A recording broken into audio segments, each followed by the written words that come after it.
First of all, spiritual beings. Oh my God, that varies from elementals to angels, from archangels to light beings. But there's even Etherians, etheric beings. There's all kinds, such a hierarchy of different beings. But in a nutshell, when these beings are trying to, when they're trying to communicate, or when they're around us, or even when they're just attracted to our space, they can take a lot of different forms. Orbs are just a form of manifestation. They're just like a shape. In a way, they're called thought forms to a degree, because they have a geometry to them instead of just kind of that hazy vibe to them. So you can see discarnate beings where you have a deceased relative, let's say, for example, that manifests. If you could see when they first come into your space, into your dimension, please understand also that when they come into our dimension, it's not like Uncle Joe, actually travels from Kentucky over to your house in San Diego and materializes. It doesn't really work like that. That's what we think because we're humans and we're a little dense, but that's not how it happens. These are dimensional experiences. So wherever you are, your uncle could be, it's spaceless in a way, timeless and spaceless. The other dimensions are multi-level. So when you think that he traveled linearly from one location to come and see you over here, in San Diego, what he is he's in the everywhere. And then he materializes in the space you're in. So he moves through that veil and materializes. He didn't come from somewhere, per se.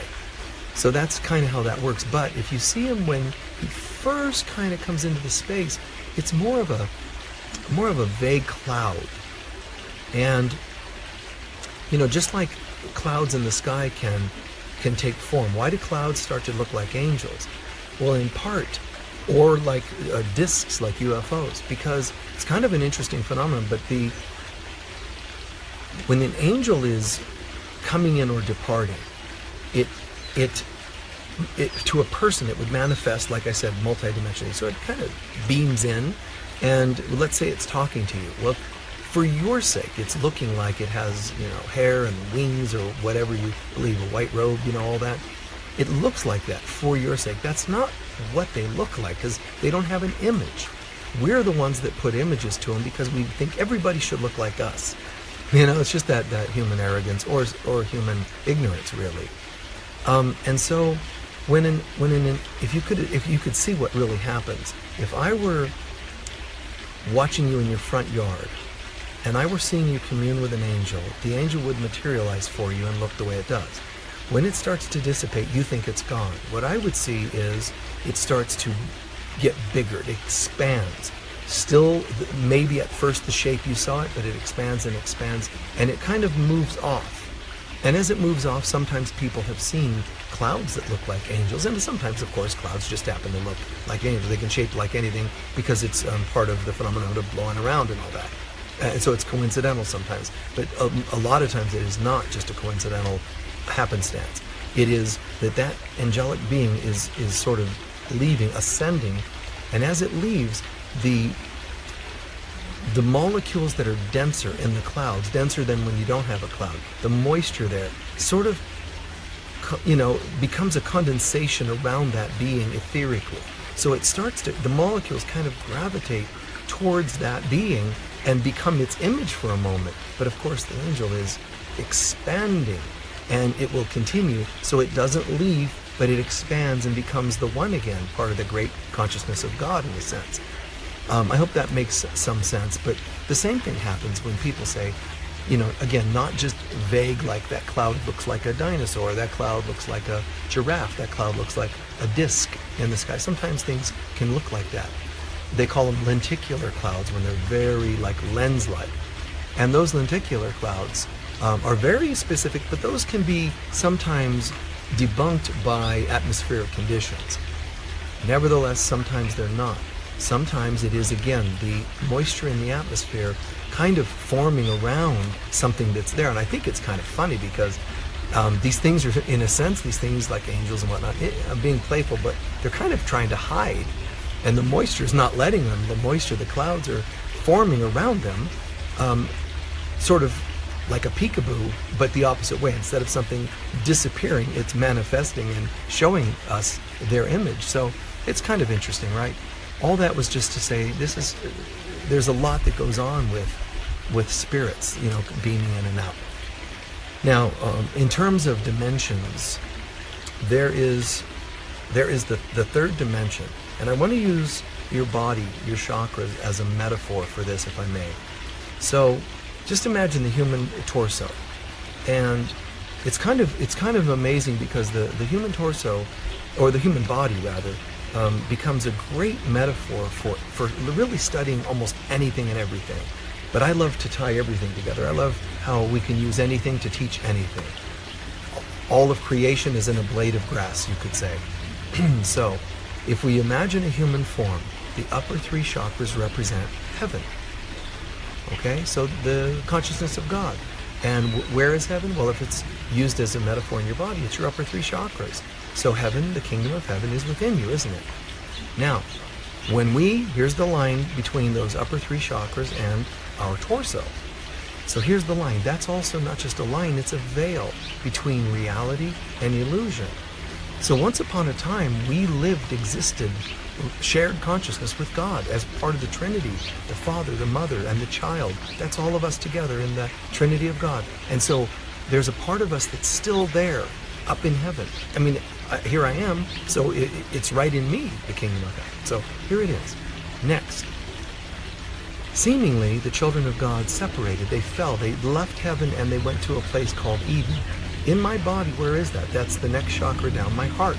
So we descended into a garden where God, up here, could come and visit occasionally its children, Adam and Eve, which is you and I, right here in the garden, my heart. And it's beautiful because even though I'm not any longer completely one with God, when I'm in Eden, I'm connected, so connected that God, they say in the Bible, would come and walk in the garden and visit. That just means that we're that close to feeling God's presence. Kind of cool, yeah?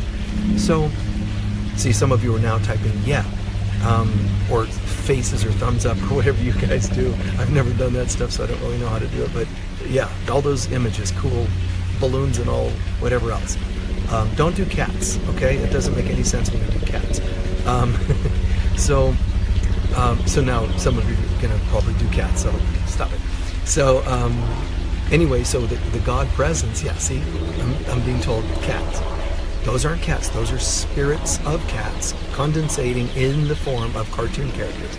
Anyway, so God used to walk in the garden with Adam and Eve. God used to visit us right here. And when I say used to, what do I mean? Why am I using past tense? Because we were told Adam and Eve left the garden. They were cast out of the garden. Do you know what that means? That means we left our hearts and we descended into the world of the next chakra, the lower mind, the next chakra, the emotional center, and the next chakra, our physical root chakra, which is right here on earth, dense world. So we left heaven to Eden, Eden down to the three lower chakras, the third dimension, made up of lower thoughts, emotions, and form. And that's where we live. Now, all that is kind of cool and interesting perhaps in itself, but using that same metaphor, I'm sitting here right now in the physical, embodied in those lower three chakras. That's why you can see me. But when I die, if I die right this second, my soul would go, soon after, my soul would go not in the root chakra. It has to ascend to the second chakra, ascend to the third chakra. We will not make it to the fourth chakra because that's Eden again. Instead, we reach in the body what's called the diaphragm line. So your musculature in your body is like a symbol of an impassable, a band of muscle. So we go from, so imagine this, when we live in our physical form, we have to be in our root chakra.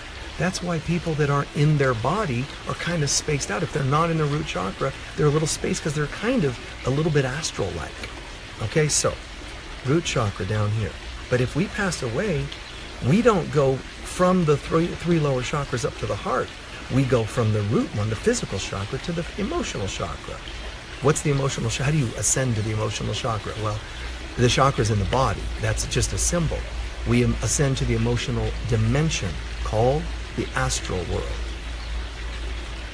After the astral world, we ascend, after spending a period there, we ascend to the mental world. And then we meet with our guides who give us our dossier, our folder, and they sit down with us at a, but in this realm. Wow, you've left the physical form, you've spent time in the astral world, you've spent time in the mental realm, and that's as high as you get to go. And now when we look over your files, you're kind of ready to incarnate again. But after we look over your files, we can see, here are the things you did very well, good job. Now you'll take that down with you to your life again as gifts, traits, talents. And of course they're going to say, and there's some areas where you were a little weak. We see that you kind of avoided working on patience, or you avoided working on trying to detach from the physical realm. You really still didn't get that. You have too many issues with the physical realm and you don't really like it, so we're going to have to send you back, and this is what you're going to work on. And believe it or not, we're not like, no, please don't send me. We're like, okay, at that level of consciousness, we have no bickering about it, because we see it as, this is going to be easy. It's only when you get here that things start to look rough. When amnesia sets in, that's kind of a drag. But see, spiritual growth gets us a little out of the amnesia and helps us wake up to say, really think about this seriously. The more amnesia that you have, the less spiritual studies you've done, the less breath work, meditation, whatever, the less spiritual studies you've done, then you live in this amnesia wondering, what's the ultimate question? Why does this happen? How could God do this? And even though we can have compassion for people who cry out, why would God do this? Why does this happen to such nice people? Those statements are really, really ignorant. And I don't mean bad word ignorant. It's our ignorance, because we're refusing to own things we really do know and understand. But we don't want to own that. We want to play dumb. We want to play ignorant. So that's how it happens. We stay out of it, and then we get here and we go, it's rougher go, because we're not owning our consciousness, our power, our spiritual intelligence. So, boys and girls, that's why you're doing your spiritual studies, and your spiritual homework helps you. Because as it wakes up, believe it or not, it's not just about intellectually going, I get it. It's as you get it, it's not just the light bulb goes off and you go, I get it. Without you realizing it, things just don't affect you as much. Things that bothered you when you were, maybe 22, whether it's relationship, your first heartbreak at 15, whatever, those things don't rock your world as much. And even if they seem to, it doesn't last as long. And if it is lasting as long, then you're not doing something. There's something missing. So back to spirits, please. These chakras, you go from, there's the heart chakra here, and let's say these are the upper three chakras. You're not going here at any time. In one sense, we live in all of them at once. Let's remember that. But consciously, with God all the time. I'm not aware of Eden anymore because we were cast out. What I'm aware of is my 1, 2, 3, third dimensional life, where I have a physical self, an emotional self, an intellectual self. Now, when we pass over, we leave the consciousness of mainly physical. When you're a physical person, you're mostly aware of physical. Astral is where the astral beings are. Astral as in discarnate entities. Astral as in some masters that live there. Astral as in guides that are here to help you from the astral level, whispering in your ear and helping you cope with astral/emotional issues. Now, when you spend a certain amount of time in the astral world working on your emotional self, you then ascend to the lower mental realm. Not lower bad, just lower mental realm, because the higher mental realm is the heart. The higher intelligence, heart and mind intelligence. So this is the lower mind. So we ascend to this place. That's where they give us our paperwork and say, oh, all right, they give you a shoulder rub and say, okay, champ, get ready, man, you're going in. And then back in we go. Where do we go first? From the lower mental, back to the astral plane, where we're prepared on another level. You could say spiritually, astrally prepared for our next round. And then we descend to the physical and we take on a body. And that's why sometimes the moms are told by clairvoyance, or sometimes they intuit themselves, they feel like the baby, the astral body of the baby, is nearby. I feel like the baby's nearby. People will say, I remember seeing that in when I was married and having a couple children. I remember times, seeing things that knowing, in fact, I had taught a class the night that my third daughter was born.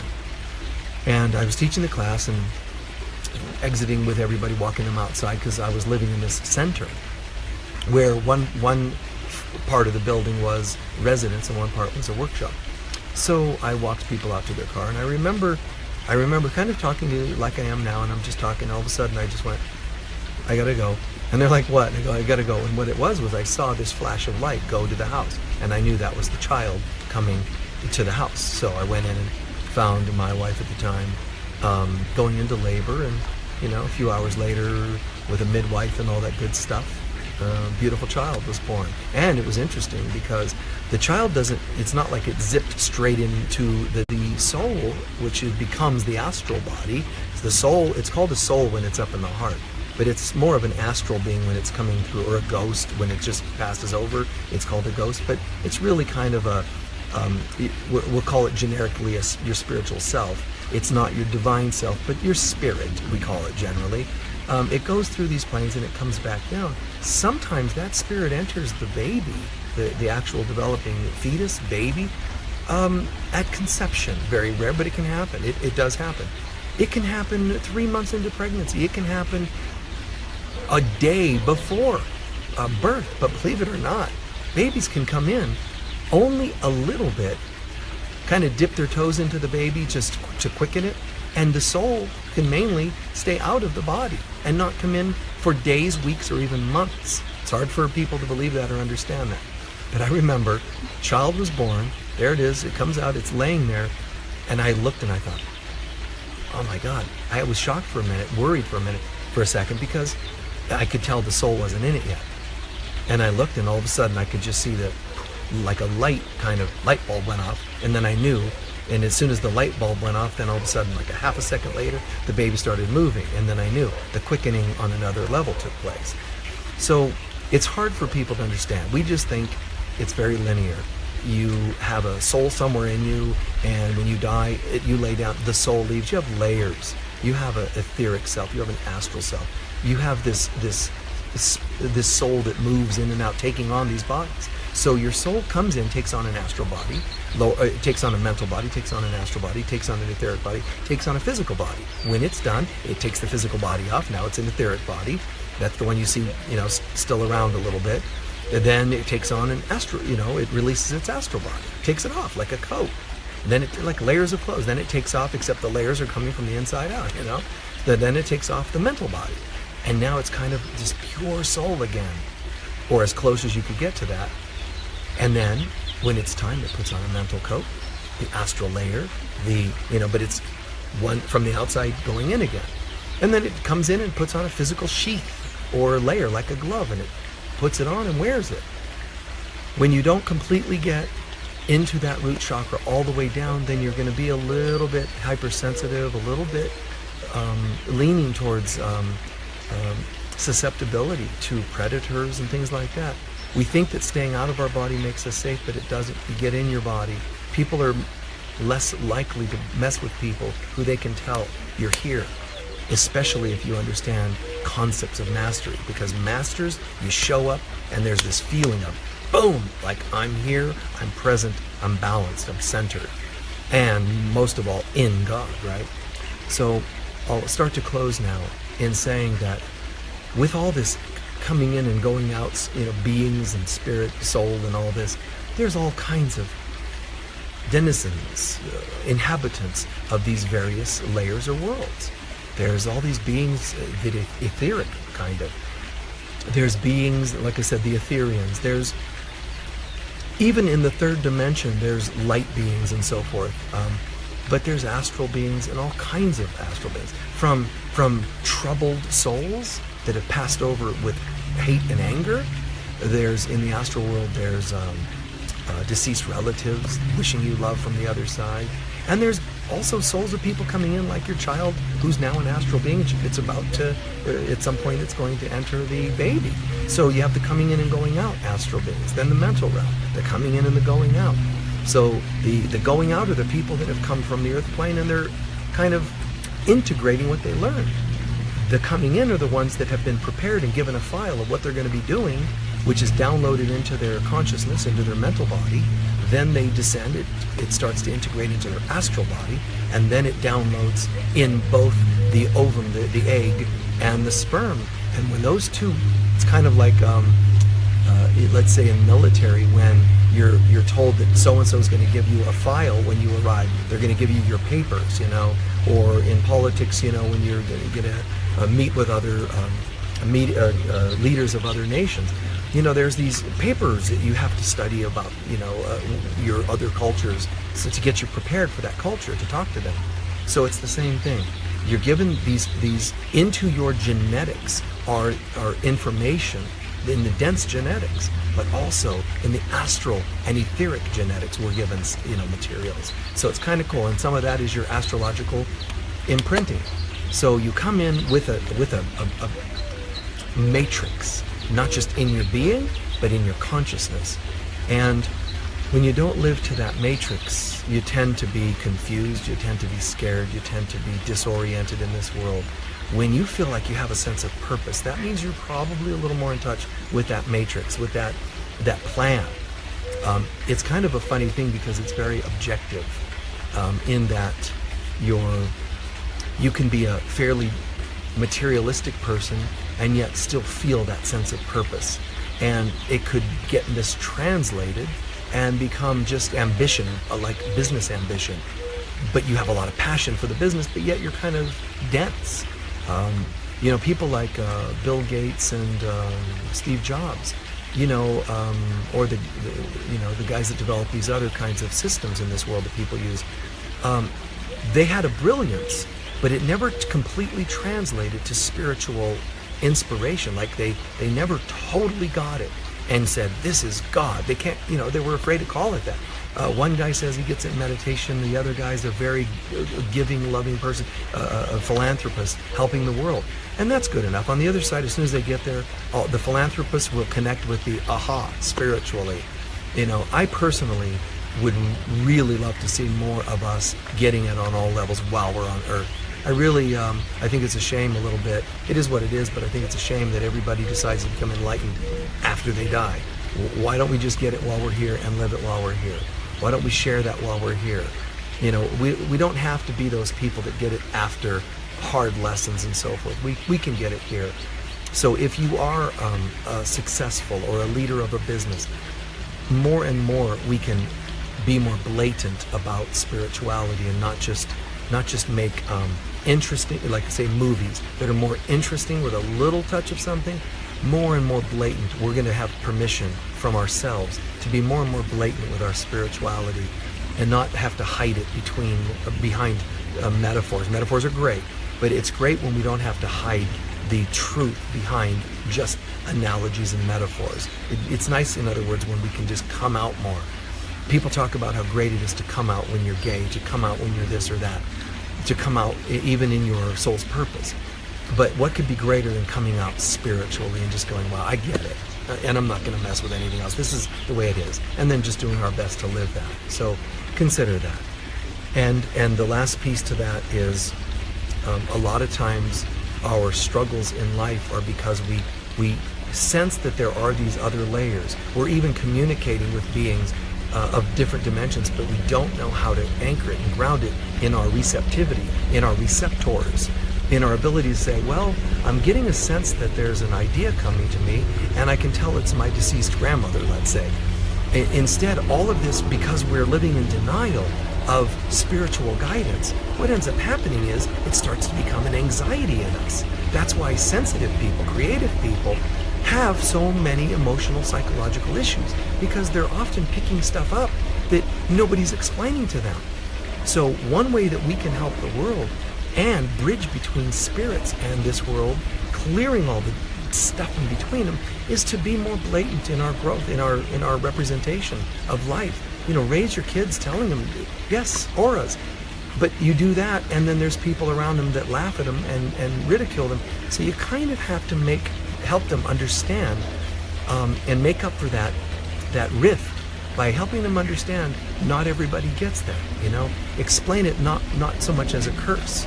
You know, when Edgar Cayce, as clairvoyant as he was doing what he did, and his parents got it. They were wonderfully supportive. He would tell them I was talking to some nature spirits outside, or there was a deceased child whose soul is wandering around the earth, whose ghost, is wandering around the earth. So I was talking to it. He had all that. They didn't shame him. However, they did say, "Don't tell anyone," and that's a good advice from a parent that's safe. But the day will come when we don't have to tell them to be so afraid. And in fact, where they would have even the background and the center to know they'll endure a little bit of ridicule. So did Jesus, so did Buddha, so did I, so did you, in our ways. You endure a little bit of that ridicule, and then all of a sudden you launch the world to a whole new level. Yeah, we can hide it behind a lot of other things, but I'm saying to you that the more we hide our spirit and spirituality, the more it creates an anxiety in our nervous system. So these things, these angels, you can see what I see if you let the veils go. You can see the angels in the sky that some people can only see if it's a cloud, but you can see it when it's not a cloud. You can see beings around. And to be honest, if I would tell you guys about everything I see all the time, it would look like I'm a little bit nutty, because it'd be going, oh, look, it's a little too manic, because it's stuff everywhere. The dimensions are all here.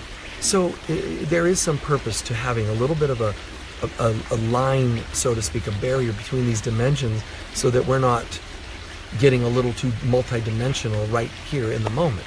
When you walk up to a cafe counter and say, I would like that, what do people eat? Muffins.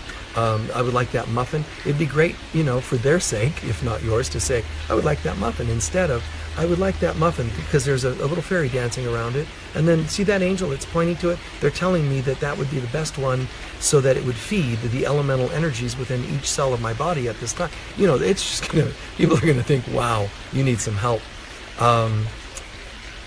It's better when we have some lines drawn, thank God, in a way you could call them spiritual laws, that help us only deal with as much as we can deal with. However, as we grow, we can handle more, and then more becomes apparent, like Casey being able to see things. It's quite beautiful, because when people are on some level feeling like they're guided, you can say, you are, I can see the being, and you help reassure them. When they say something about their child, and if you can't literally get messages from the child, you can at least feel them a bit more clearly and convey them. So in my take, there's a value to our communication with the spirit realm, all the spirit realms. And remember, don't nurture these gifts on your own. Of myself, I am nothing. Ask the Holy Spirit of God to help you to expand your consciousness so that you can work with higher and higher dimensions. If you try to do it to avoid this dimension, it's unhealthy and it'll pay negatively to you. But if you can remember, this is just part of a beautiful expansion, like watching a movie, like a child watching a movie of fantasy, and you're just going, oh my God, wow, like a child. That's the image in my heart, just like my yard and all the greenery and fairies and things. I just love that, because it creates a third dimensional version of what I see energetically. I came to this place and the yard was desert, and I just put a few plants in here and there. Now and then, every time I got a few extra dollars, I can put in a few plants. And they feel my love. They feel the same vision I'm seeing when I say, well, there's only one tree, but that tree creates shade. In that shade, I can grow plants that don't grow in the desert, can I?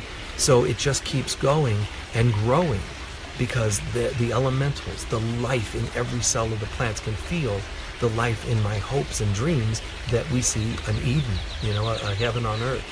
But this is an external form of it. I can feel it as an internal experience as well.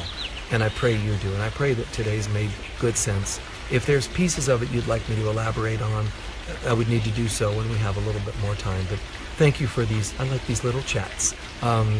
So blessings to you all. Join us Sunday. And this time, let's close with this. If you would, unless you're driving, take a moment just for seconds. It only takes seconds if we will it to be so. Just for a few seconds. Right here, right now. We're calling upon you, the Holy Spirit of God, to make instant within our mind The image of any being of light that is most trying to connect with us, speak to us, send us love, or encouragement for that matter. The image of that person flashes into our mind right now. Don't judge who it is, don't doubt who it is. If somebody's flashed in, they're very close, and the Holy Spirit and all of God's angels are in this room-like holding with you to embrace this experience, letting you know this is actually happening. And breathe in. Don't try to analyze messages, just breathe the message in. A smile. Love. A caress of your face. Whatever it happens to be. Believe that it's happening and breathe it in. And in so doing, you're actually increasing the joy factor of those beings because they gifted you something. And in spirit, we gain by giving. So we're gifting them by saying thank you, by feeling thanks, by integrating the message. And they're able to help us as we integrate that message. We become better people. So this serves us as well. Whatever their message was, even if it serves you for 1 minute, 1 day, the rest of your life. Love, encouragement. If it was an apology, whatever it is, it's absolutely cool. We get it a bit more when we see more clearly from the other side. So just know and feel the love and support these folks are sending you. Okay? And we give thanks that this is so. Peace be with all of you. Bye-bye.